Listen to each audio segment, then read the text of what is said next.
তোমার আমি এত বলছিলাম নো কিউট লাগতেছে দেখো আমি বলছিলাম জাস্ট ভর্তা খামো আমার বোন কতটি রানছে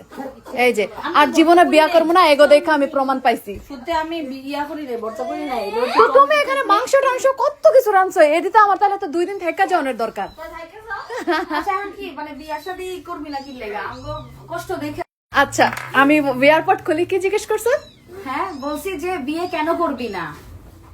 এই কষ্ট দেখে আমার পেপে ম্যামে আমি জাস্ট কত সেকেন্ডে আমার কষ্ট আমি যে সিঙ্গেল জাস্ট রেডি হয়ে চলে আইছি আর এগো পোলা মাইয়া এন্ডা ল্যান্ডা সব দেখে আমার মাথা ঘুরে গেছে ভাই এক হইছে যে জামাইয়ের পেরা আর হইছে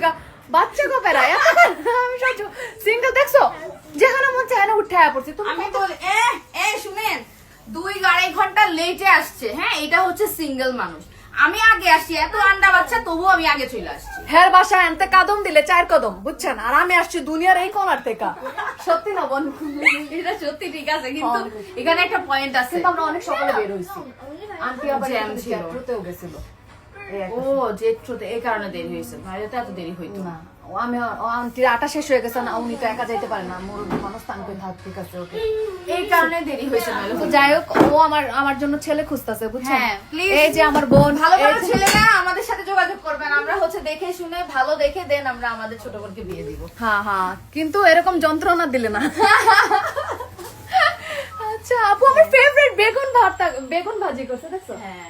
তারপরে ইলিশ মাছ লাউ দিয়ে কিউট ভাই অনেক কিছু করছে